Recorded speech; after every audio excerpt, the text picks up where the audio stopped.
Hey, Sisterhood, and we are back with another episode of Sisters Today.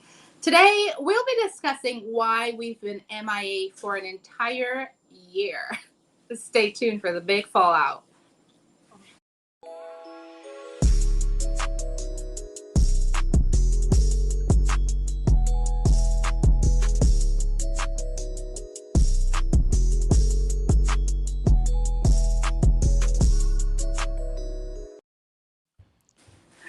And welcome back. So, before we get into anything, I just like to say today's show is sponsored by Glam D Fashion, where you can get all your comfy, chic loungewear. Today, we're all sporting Glam D. I'm wearing the Summer Basic set, and I decided to pair it with the Glam D Athletic Wear. This is a full set, and you can mix and match pieces however you choose. My co-host, Juan is wearing the Rosy Summer set. Chanel is wearing the shimmy set in red, and Colleen is wearing the basic loungewear set in blue. And they look spectacular. We also want to give a shout out to Chrissy Dazzle Design. She was the one who designed our tumblers and placed our logos in our cups, and we love it. We want to give a great shout out to Curran Delight. He's the reason our tummies are filled today with his delicious meals. We'll be leaving all of the info on our Facebook page and linking it down below in our YouTube channel. Also want to give a great thank you to J&E Ice Cream Bar and Juice Shop in Amelia's Ward, Linden. Check them out for all your snacks and knick-knack needs. Now, as I stated, today we'll be addressing why we've been MIA for about a year. It's a bit of a sensitive subject because, again, friendships or any relationships, it's difficult. And you have to literally work towards it. So we want to let down our walls a little bit and be vulnerable with you and let you know what we have to do in order to make our friendship last, I should say. We have to work towards it. So I'm going to throw it over to my beautiful sister, Colleen. Hi, Colleen. Hi, Shimmy. Hi, Sisterhood. So as Shamiza would have indicated, this is a very sensitive topic that we're going to be dealing with since we were all affected greatly. And as Shamiza would have mentioned, friendship is something that we hold very dearly, each and every one of us. And what we would have experienced because it hit home and persons were affected mentally, psychologically, it affected each and every one of us. We had to take some time away and heal, and we had to ensure that in that healing process, we consider our friendship and we had to repair that friendship because we're not only friends, but we would have established a family, a sisterhood, a marriage. And so we really had to take it back a little and deal with us and repairing whatever it is we had to repair. And so just to brief you guys a little, be open with you guys, allow you guys into our personal space for now. We were supposed to be airing a show that was a year ago. One of the persons, The guest. we were supposed to be airing a guest on the show. And so because of her character, because of her personality, we had some controversy amongst ourselves as to who wants her on the show and who doesn't want her on the show. And so that would have led to persons taking some time to consider or think about if this person should come on the show and whatnot and whatnot. And so knowing our sister Shimi, who is coming from a background that is culturally different from ours or the West Indies or the Caribbean, Shamiza is Shamiza is a go-getter. So Shamiza gets things done immediately. She wastes no time because Shamiza doesn't believe in delayed gratification. And so because of the force she was coming with, because she knew what she wanted from the show, she knew how it could have benefited us, because she saw things in her lens. You guys are going to benefit this from the show. You guys can start making money. You guys can this, you guys can that, and that, and that. And social media was pushing us. So, we could start earning and so on. And so we were just, we have our jobs here. And so, for us, it was more of a fun thing. And because of the difference and all these other issues that would have came into play, persons took things personal. And so while some persons wanted to wait, Shamiz was saying, no, the show gotta go on. We gotta be on it. We gotta keep pushing. If we need to accomplish this by a certain time, this is what we need to do, and so forth. I remembered prior to the guest that we were supposed to be having on the show, Shamiza is a giver. So she would probably cut off her kidney or give us one of her kidneys. But Shamiza is a giver. And so Shamiza would oftentimes send stuff and say, oh, y'all gonna buy this, gonna buy an outfit, gonna do your makeup, gonna do Keep your the nails change. and do on, right? Because she's into fashion and she loves those things. And so some persons felt as though, oh, why you think my hair doesn't look the way? Why you think I gotta go and do my hair? Why do you think I gotta go and do my nails? Now, if I want to go and sit on the show without my nails done, or you see my nails done, sit on Thank the you, show Shimmy. without my nails done, I can go and do that. I could this, I could that, I could that. And so I guess we oftentimes misunderstood each other. Maybe the way the person was coming to us, probably we took it in a different light. And, all these things would have compiled and persons had issues. And so Sivalana would have said, Chanelli would have indicated that, she chose friendship. And if the show has to go down the drain, then she would rather have her friends and lose a show than to have the show and lose her friend. So we're going to have a little dialogue amongst ourselves so everyone can weigh in. So I'm going to start, and I'm going to start on your last point and then go back to your first point. I think over the years, we would have blossomed into, yes, we maintain this friendship, we maintain the sisterhood, but we've grown. We got into serious relationships. Some of us got married, got engaged, and so forth, and got children and so forth. And so the person we were back then is not necessarily the persons we are. Yeah. So we've evolved. And so I think while some persons may say, okay, Shamiz is big on fashion. I like fashion. I love to do my makeup. My mother did my makeup since I was a 3-year-old. I wore makeup. So for me, that's good with me. Some other persons may not appreciate makeup, or they don't see the need to go all out, and that's fine.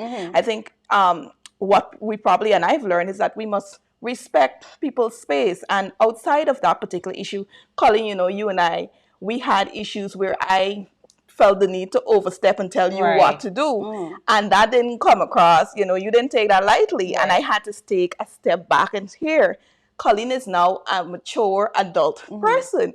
And I must learn to respect her space. And I can't come and dictate to her what she must do and how she must do it. I could advise, but I must also respect her opinion. And I think that's important for friendship. We could advise, but we should not dictate. So you got to remember their boundaries. Their boundaries. And so for me, that is something definitely I've been working on, because, I could be very strong-headed. I know what I want. And sometimes I push other people to achieve that which I think they should.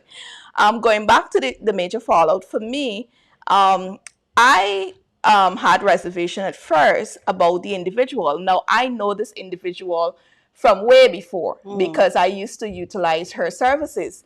And I always admire the individual. All right. You know, for me, she had an entrepreneurial spirit.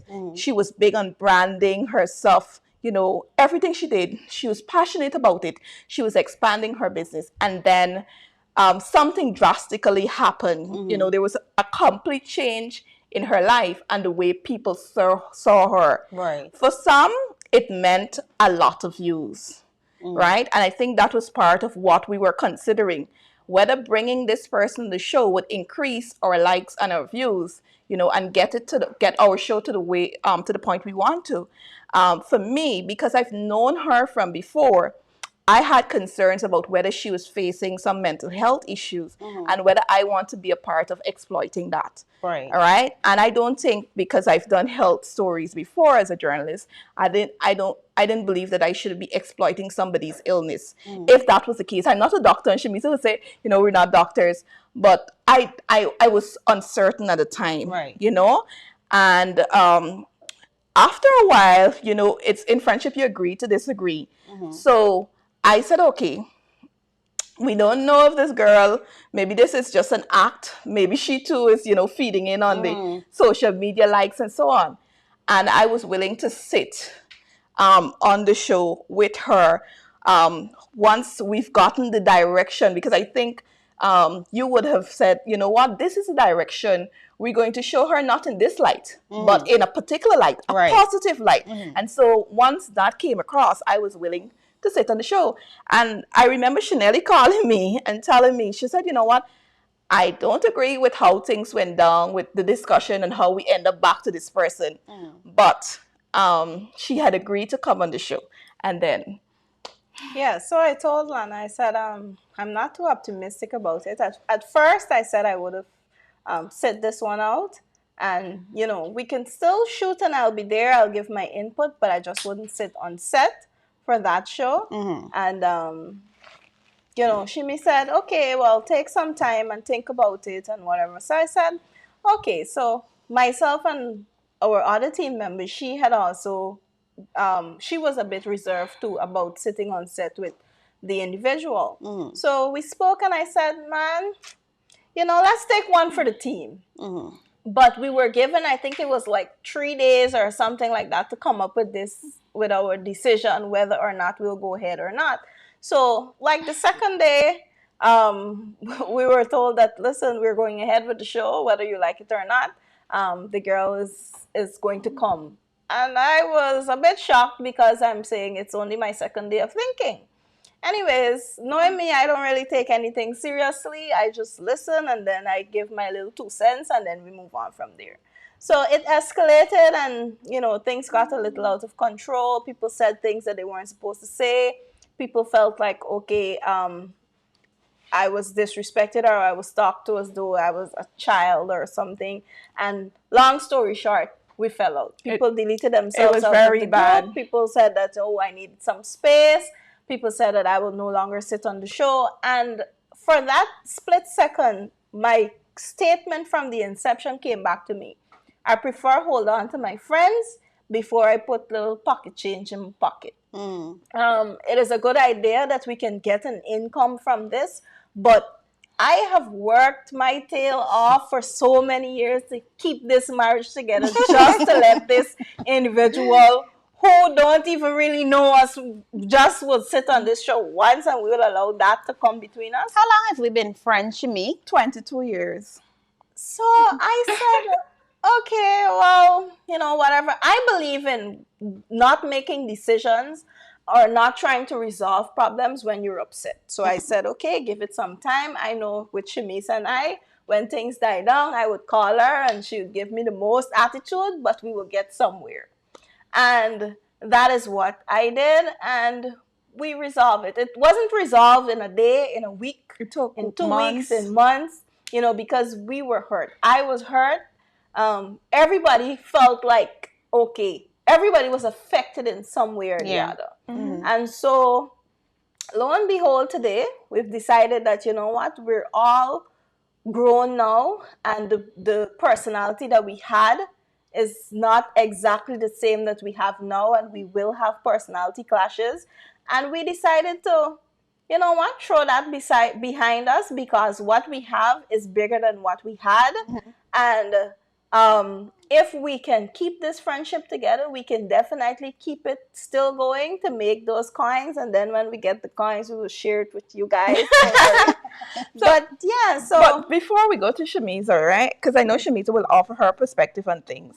I remember, the night I'm the one who jumped up and said, I thought we were going to wait on the others before we decide whether we're going to thing. And then everything escalated. It had a lot of exchanges from that night into the next day.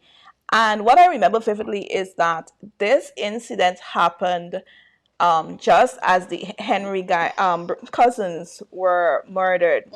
And that incident took a toll on me as a Guyanese and as a journalist. It really sunk in. It really, I felt as though these guys were my family. And then to know, and they died. They didn't have an opportunity to say sorry, mom, or they didn't have an opportunity to laugh and laugh with their relatives. They didn't have a second chance, and they were killed. That happened in 2020, right? And so just as that happened, this incident happened, right? And the night I really, I thought about, how we got to keep what we have together. And I always say, I'm trying to live a life where when I go to sleep, I want to be at peace with everybody. And so I wrote a letter. I included the Henry cousins, and I spoke about peace and about friendships. I'm just going to read the part about peace and friendship. It says, the injustice aside, reference to the Henry cousins, these incidents have caused me to think long and hard about life and my relations with people. I remember in 2009, October and December to be exact, a total of 10 persons lost their lives in 2 separate accidents. And I couldn't help to ask, what if?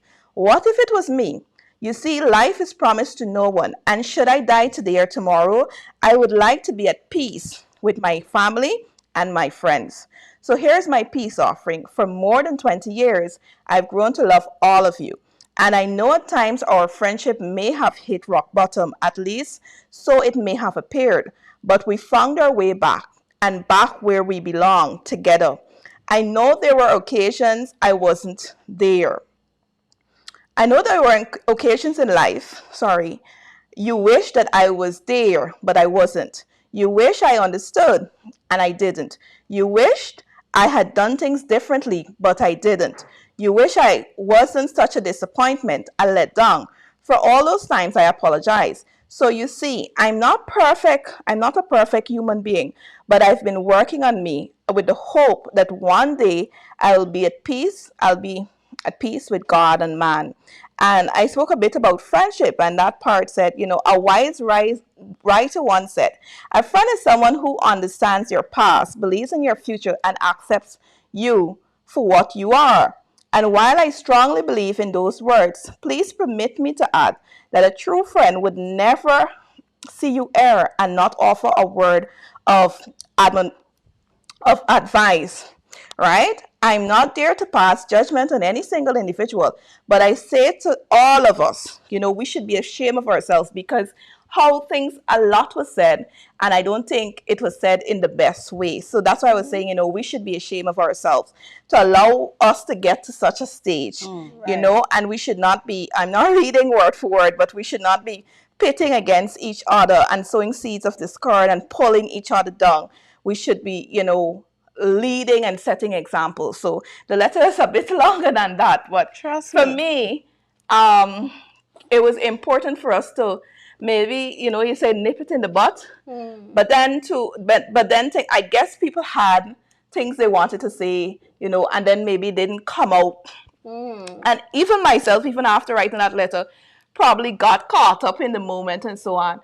But I'm happy that we found our way back. Shamisa? And trust me, I'll tell you, we kind of sugarcoating it a little bit, but it was a real grand cuss out. Yeah. And a real grand stop talk to delete from group and then got come back and say, oh, please add me back to the group. I think Chanel is the only person that didn't delete herself. And there's this saying that cussing a back door. I think we had a moment like that. We said things that we had no proof of for people, but we Yeah. said things. That And was bad. it just goes to show that when you get angry, you get so bitter and you say a lot of things that you really don't mean, and then in your quiet moments, it's there to haunt you. So let's not let us avoid a situation where we say things, because when we say these things, we can't get them back. Yeah. You know, sometimes you might be able to apologize, but apology doesn't mean it would affect the person less. Right over to you, Shimi. Yeah, no, that was extremely well said. I just want to say I didn't cuss nobody out. Not that I can remember, I don't be cussing people out. But oh God, it's heavy. Yeah, as Colleen would have touched on, by nature, I consider myself to be a natural born leader. People who know me personally would agree to that. And pair that with me living in what you call the concrete jungle, New York, and pair that with me being within the legal field and very business savvy, all of that combined, I'm aware that my personality definitely comes across a bit strong, and it could definitely land that way on people who aren't of this New York City mindset type culture.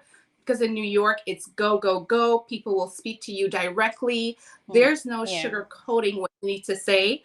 And it's a very tough environment. Like, you've got to be tough. So with that, I am able to fall out with someone and still get the job done with them the next day. That's just how my mind works, because for me, business is business. And I approached the show as a business venture. And that could probably an error on my part with miscommunication, because I thought that that's what it was. So I approached it such, and I continued to act that way. Instead of treating my sisters, I guess, as sisters, I started more so probably acting like coworkers. But I'm able to differentiate the difference. Well, I find myself being able to differentiate the difference between work and play.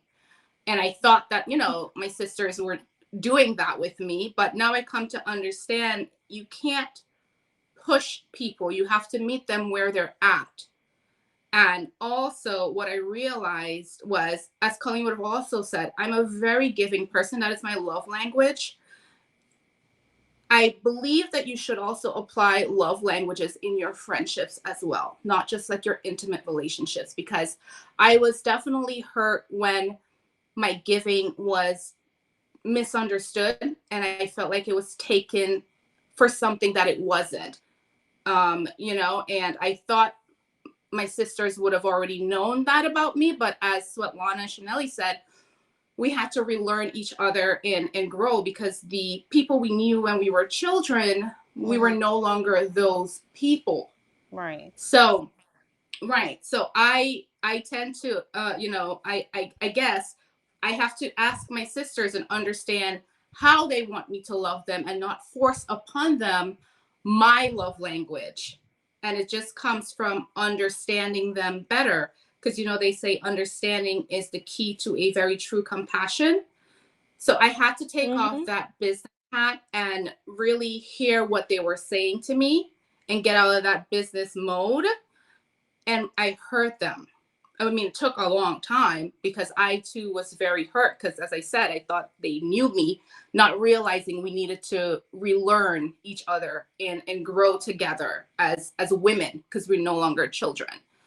So that's where we were with that space.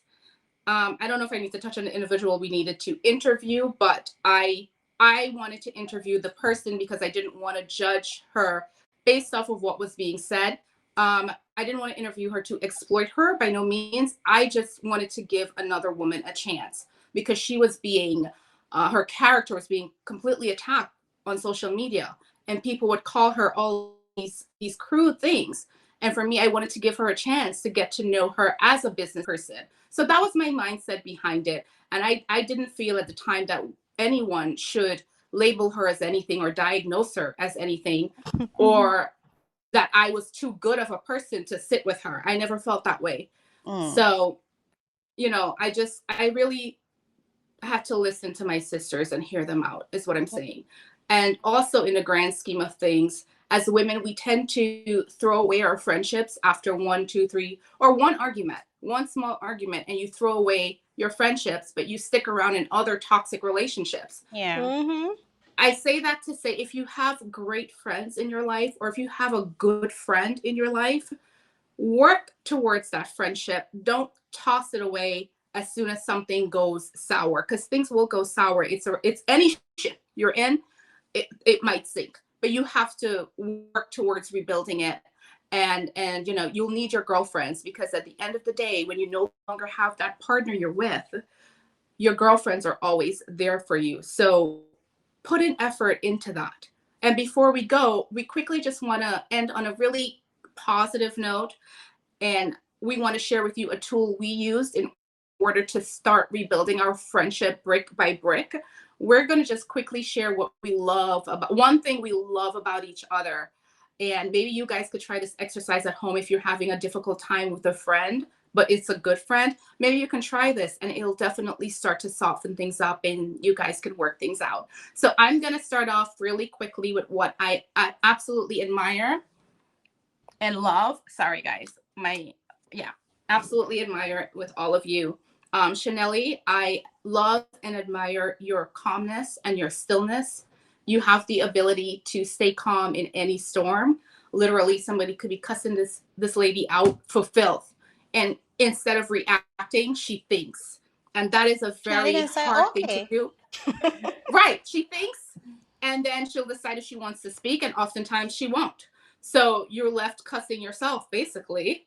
And I love that about you, Chanelli. Svetlana, I absolutely admire your vulnerability and your strength. Vulnerability is something I struggle with daily. Like, seeing me cry is hard. And I feel like I can't cry in front of people because it shows me as weak. But Svetlana has taught me over the years, and she's shown me there's so much strength in vulnerability. There's nothing weak about being vulnerable at all. And she masters the two so well. Like, this girl would cry and tell you off or talk to you, and it's the message still lands very strongly. Right. And you don't ever look at it as if she's weak. So that is an amazing trait that I pray to God that I someday learn to do. Colleen, I admire your youthfulness and your zazz for life. You understand that life is for the living, and you live life as such. You're outgoing. You don't care what anyone thinks of you. You just live your life as you, as Colleen Shellon Rogers, and you don't give a damn who's in the room.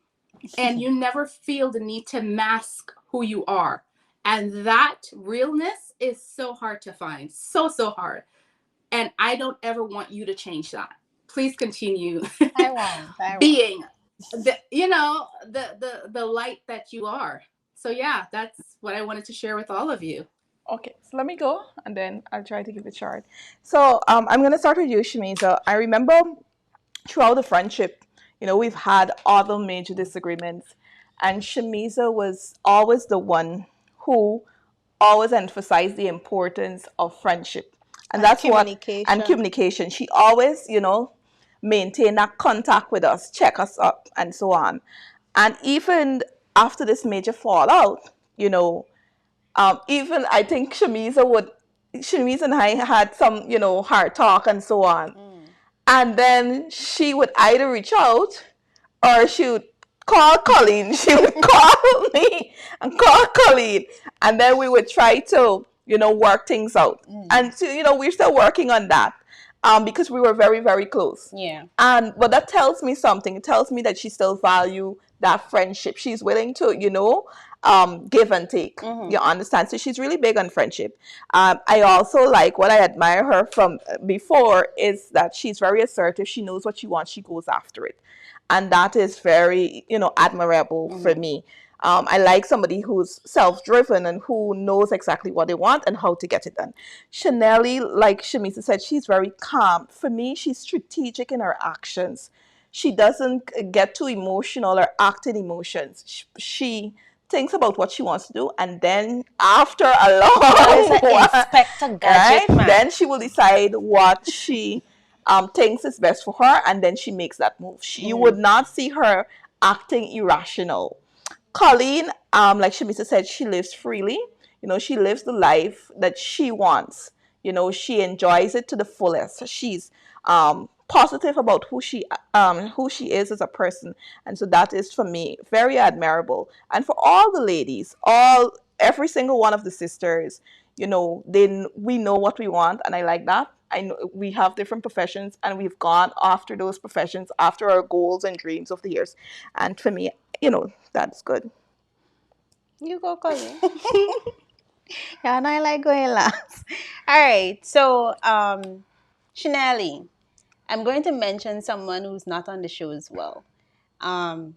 So for Chanelly is Inspector Gadget. Chanelly is Chanelly's a detective. She's not a rational person. She takes her time, she analyzes the situation, she gonna sleep on it. Then you're gonna cuss out today, you're gonna go bad. Chanelly gonna relax and say, okay now, you're finished, you're ready for us to talk or whatever. But Chanelly brings the calmness in the group. She ensures that, man, Shami's a man, She's a voice of wisdom. Yeah, the voice of wisdom, right? So, Chanelli is very calm, and Chanelli is very crafty as well. She loves making things, and she has a very good relationship with her mom. And so those are some of Chanelli's qualities. Chanelli would be outside putting up something on the zinc. She ain't come down and bore some hole in the wall with some drill. Then she ain't gonna cook food. Then she ain't gonna wash. Then she might go in the yard and cut grass. She's Multi-talented. right. Svetlana.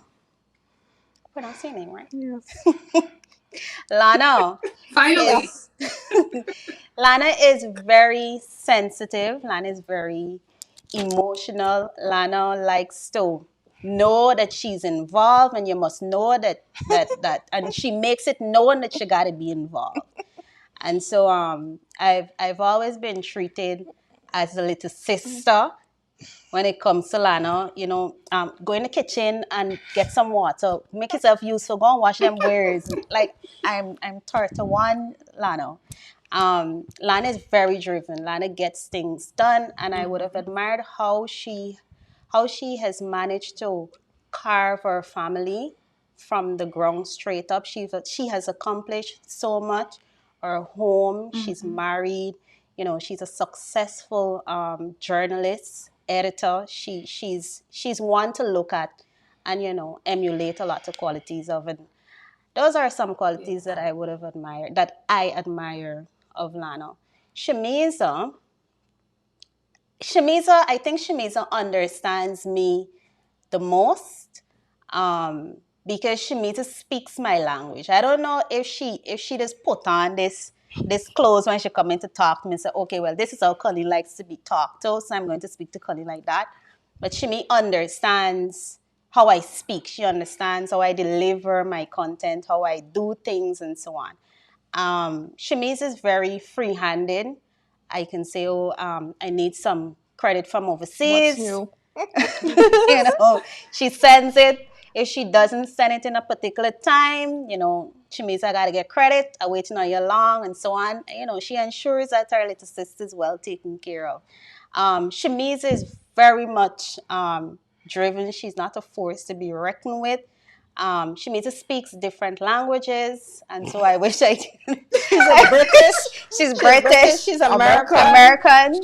I think she's learning Chinese right now. Mandarin.